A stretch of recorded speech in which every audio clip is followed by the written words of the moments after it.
Have you ever wondered what happened to the Western movies that pushed violence so far that even the wild decade of the 1970s tried to bury them? This was an era drowning in grit danger and cinematic rebellion.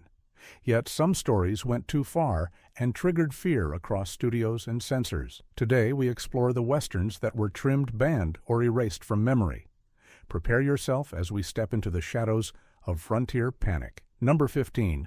Ulzana's Raid, 1972.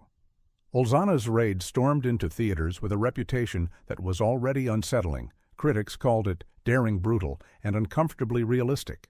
Audiences expecting a heroic frontier adventure instead walked into a relentless portrayal of Apache warfare where violence was not glorified but dissected with surgical precision.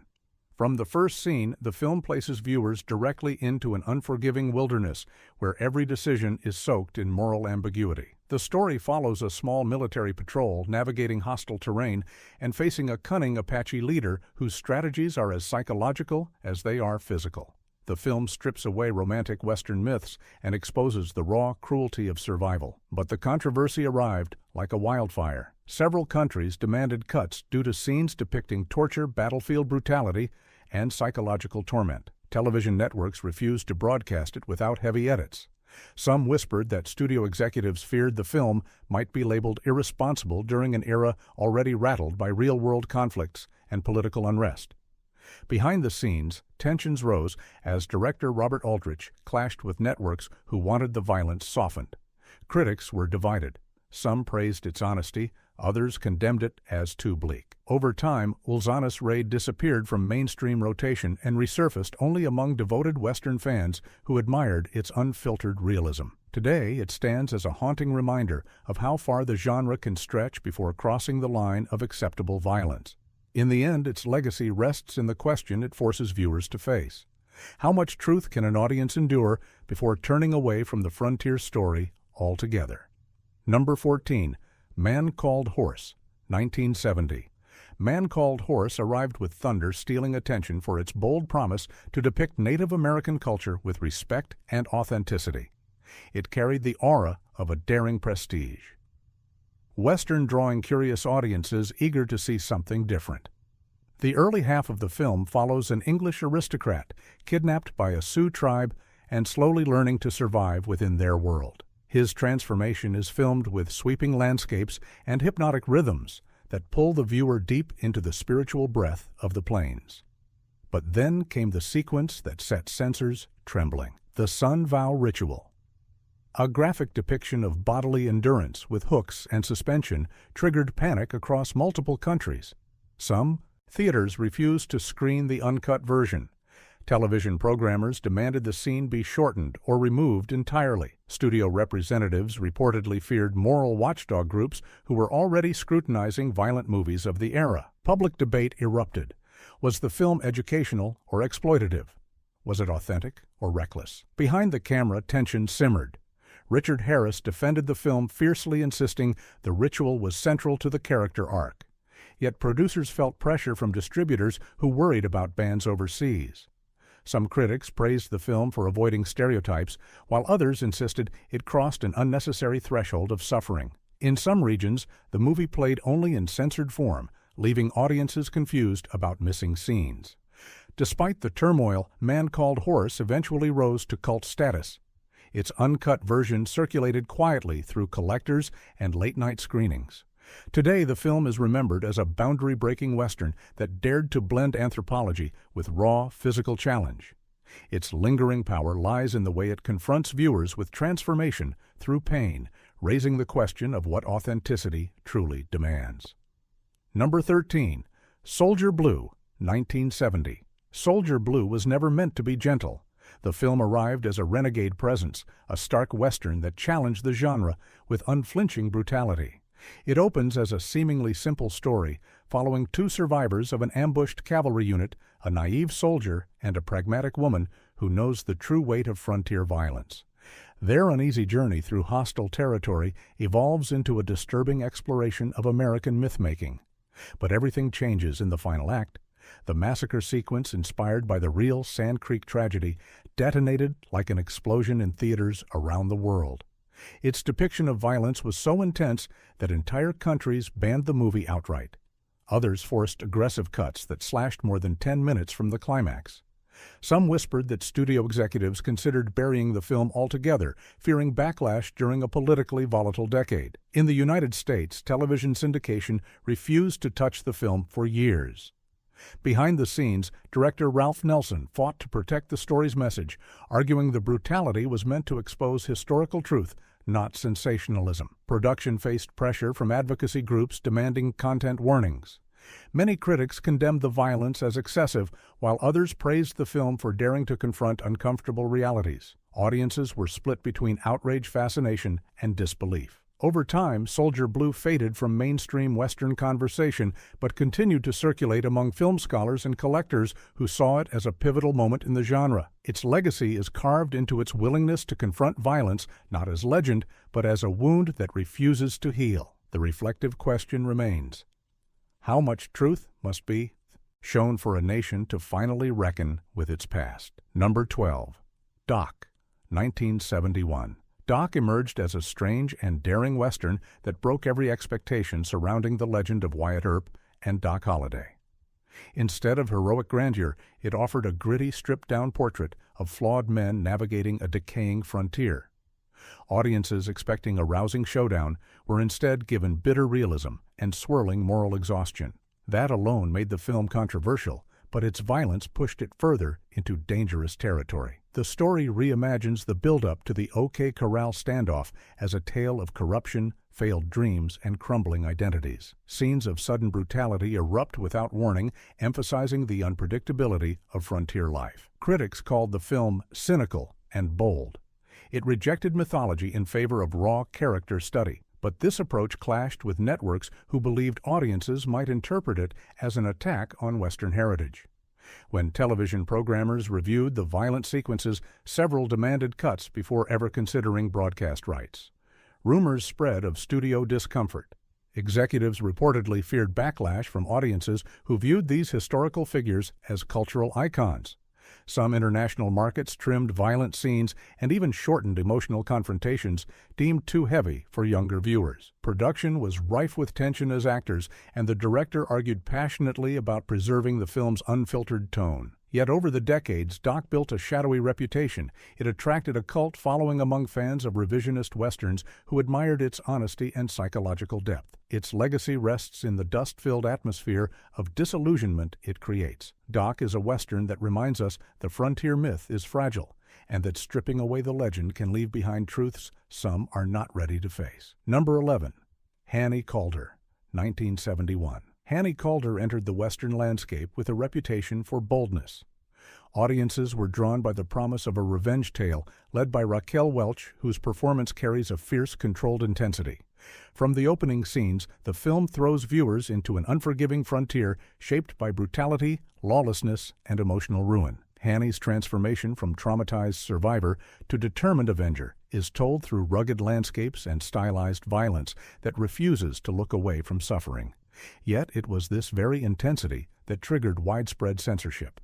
Several networks refused to air the film uncut due to scenes depicting emotional torment and violent retaliation. International distributors trimmed moments they considered too disturbing for viewers. Some whispered that executives feared moral outrage groups who were increasingly vocal during the early 70s.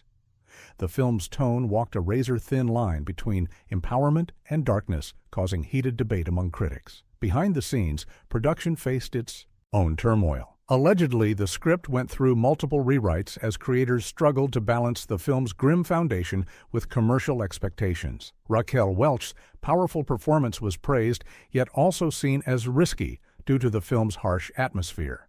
Reviews were sharply divided. Admirers called it a daring revenge western, while detractors labeled it too cold and too violent for comfort. Over time, Hannie Caulder became a cult classic, resurfacing through late-night broadcasts and collector's editions. Its place in Western history is marked by its refusal to sanitize trauma or redemption. The film ends on a lingering note, reminding viewers that the frontier was never a place of simple justice. It was a landscape where violence shaped destinies and where some stories were too heavy for the decade to fully embrace. Number 10. The Hunting Party, 1971. The Hunting Party arrived with an air of ruthless intensity, shocking viewers who expected a classic Western chase, but instead found a brutal story drenched in moral decay. It tells the tale of a wealthy rancher who forms a heavily armed hunting expedition to track down the outlaw who has taken his wife unaware that the outlaw has done so mistakenly and without malicious intent. What begins as a standard pursuit spirals into a nightmarish clash between cruelty and compassion. The film is soaked in a tone of escalating violence and emotional collapse. This grim approach made it one of the most controversial Westerns of its decade. Censors quickly targeted its graphic scenes involving rifle mutilation and lingering torment. Multiple countries demanded immediate cuts before screenings could proceed. Television networks refused to touch the unedited version, fearing backlash during an era when violent entertainment was already under national scrutiny. Some whispered that studio executives regretted producing a film that pushed brutality so far. Rumors suggested panicked late-night re-edits were ordered to soften the film's most disturbing moments. Behind the scenes, chaos added to the myth. Reports of disagreements between cast and crew circulated widely. Director Don Medford allegedly battled executives who wanted a more commercial film without the bleak psychological violence he insisted on portraying. Critics were split. Some felt the film was a necessary critique of cruelty masquerading as justice. Others condemned it as excessive and sadistic. Over the years, The Hunting Party slipped into obscurity, resurfacing only among collectors and fans of darker revisionist westerns. Its legacy lingers as a reminder that the frontier myth can collapse into horror when cruelty becomes entertainment. The film leaves viewers with an unsettling question: when the line between justice and vengeance blurs what humanity is left to defend. Number 9. The Culpepper Cattle Co., 1972. The Culpepper Cattle Co. entered the early 70s as a gritty, low-budget Western that dared to challenge Hollywood glamour. Its raw documentary-style imagery earned attention immediately. Instead of heroic cowboys, the film offers a stark portrayal of cattle drivers struggling through dust storms, hunger, constant danger, and moral collapse. From the opening scenes, the story follows a young ranch hand eager to join a cattle drive, only to discover that frontier life is far more brutal than any dream he carried. The film captures the grim authenticity of men who live on the edge of starvation and exhaustion. But this authenticity came at a cost. Television censors deemed the violence too relentless. Shootouts depicted with harsh realism were considered excessive for younger viewers. Several networks insisted on trimming firefights and removing scenes of dying cowboys crying out in pain. Some international markets pushed for edits, claiming the grim tone was too disturbing for traditional Western audiences. A rumor spread that the studio considered shelving the film entirely until a limited theatrical run proved it had a cult following. Behind the scenes, the production faced numerous challenges. The crew shot in punishing temperatures and unpredictable weather, forcing constant script adjustments. Actors reportedly endured real dust storms and dangerous stunt setups to maintain the film's visceral tone. Critics admired its realism but criticized its bleakness. Audiences expecting a heroic frontier legend instead found a grim meditation on survival. Over time, the Culpepper Cattle Co. grew into a hidden cult treasure, rediscovered by fans of revisionist westerns who valued its refusal to romanticize cowboy life. Its legacy survives in its stark reminder that the frontier was not shaped by glory, but by hardship. The film ends with a haunting message. Sometimes the harshest truths are the very ones the era tried hardest to censor. Number 8. The Deadly Trackers, 1973. The Deadly Trackers entered the Western landscape with a turbulent production history that almost overshadowed the film itself. Initially conceived as a collaboration between high-profile creators, the project collapsed mid-filming, forcing a complete retooling of the script cast and direction. This chaotic start set the stage for a film steeped in violence, grief, and relentless revenge. The story follows a sheriff seeking justice for the murder of his family, driving him into merciless pursuit across a harsh frontier where every decision deepens his moral erosion. Its violent scenes alarmed censors immediately. Several markets demanded cuts involving brutal fistfights and stark killings. television networks hesitated to broadcast the film, fearing it might be too intense even with edits. Some whispered that the studio panicked when early preview audiences reacted with visible discomfort during the harshest scenes. Rumors claimed that internal memos urged editors to reduce bloodshed, though several intense moments survived the trimming process. Behind the camera, the turmoil continued. Because of the sudden mid-production shift, the film was pieced together with new footage and abandoned material, creating tension among cast and crew.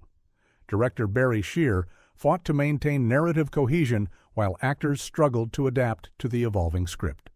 Critics noticed the production scars, calling the film uneven but undeniably powerful in its emotional force.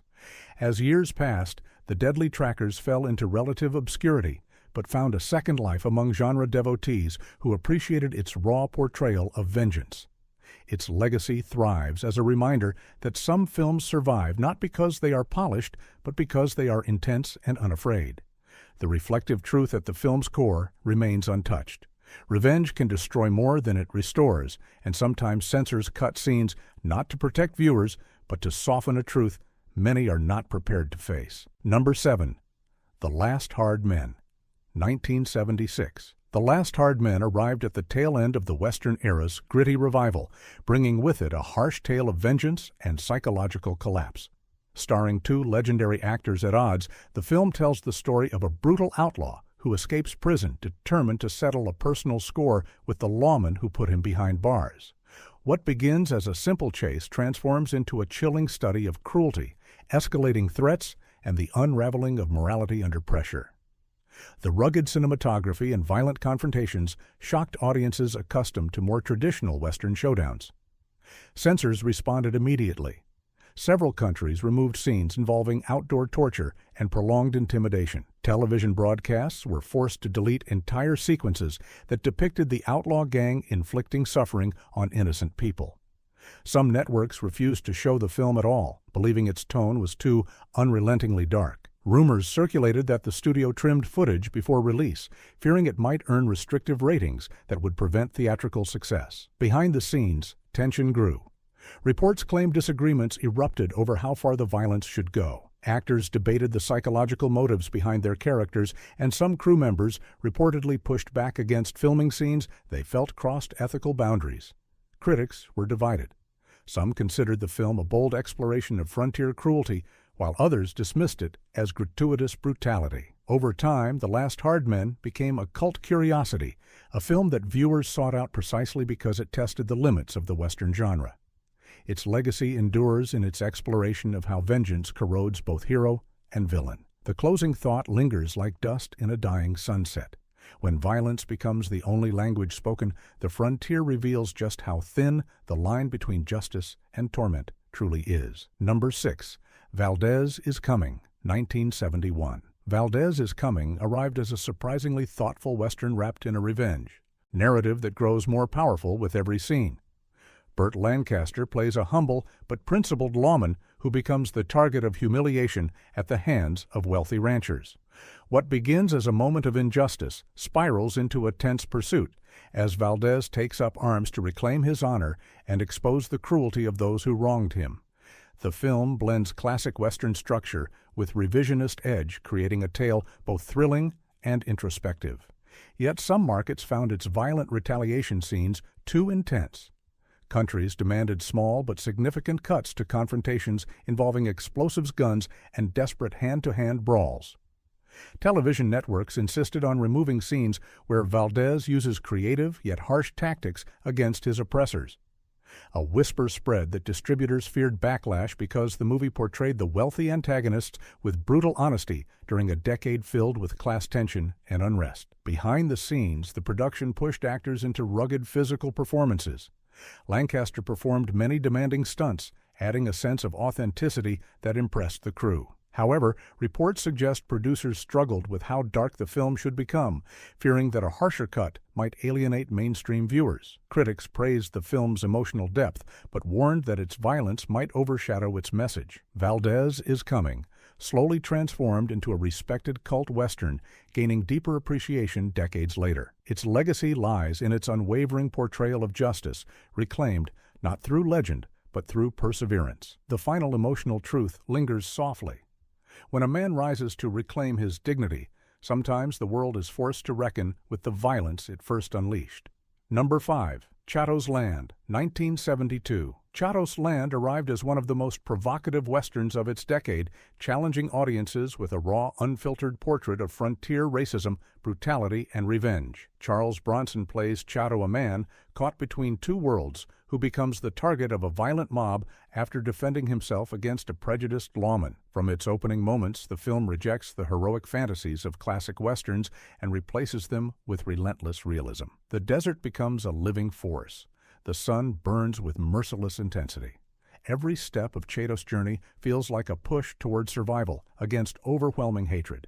Yet it was the film's violent honesty that triggered sweeping censorship.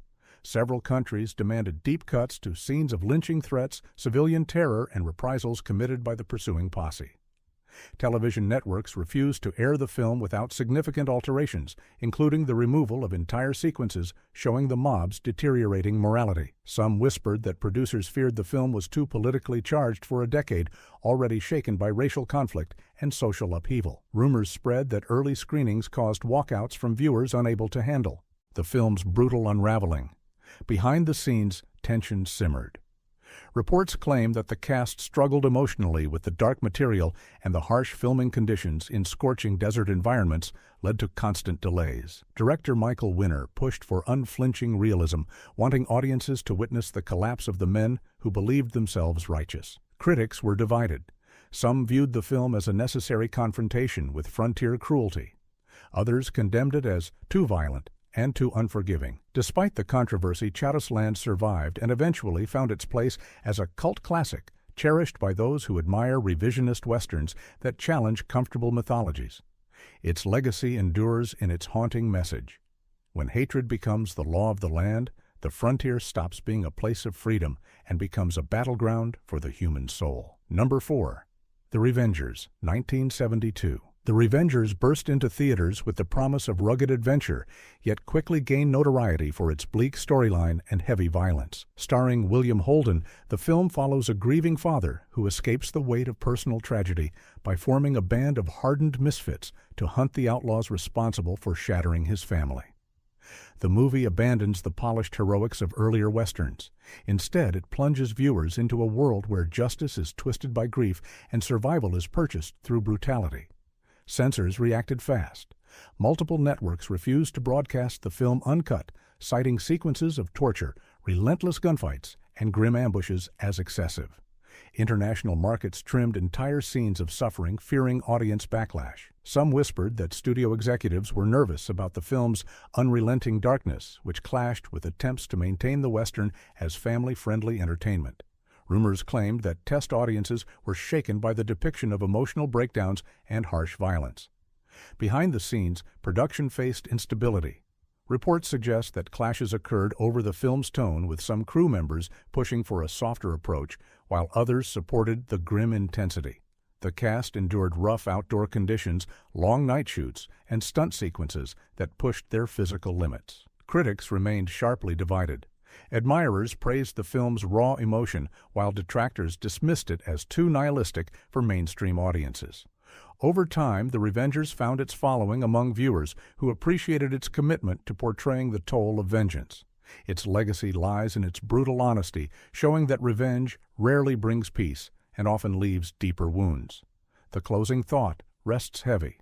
When justice becomes personal, it can swallow everything in its path, including the humanity of those who seek it. Number 3. The Spikes Gang, 1974. The Spikes Gang arrived on screens carrying a strange mixture of youthful energy and grim fatalism. Starring a cast of young actors alongside veteran Lee Marvin, the film follows 3 teenage boys who idolize the outlaw lifestyle and dream of escaping their dull, small-town existence. Hoping for adventure, they join forces with a charismatic outlaw who becomes both mentor and manipulator.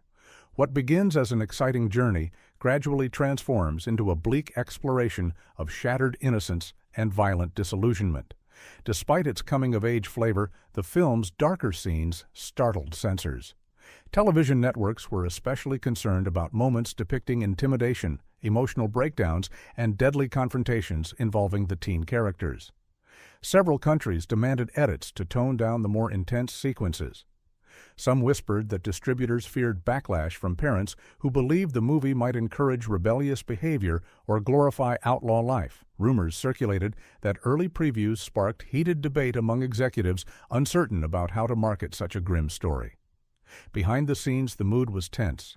Reports claimed that Lee Marvin pushed the young cast to deliver sincere performances that captured the emotional cost of violence. The crew struggled to balance the film between gritty realism and tragic innocence. Critics responded with mixed reactions.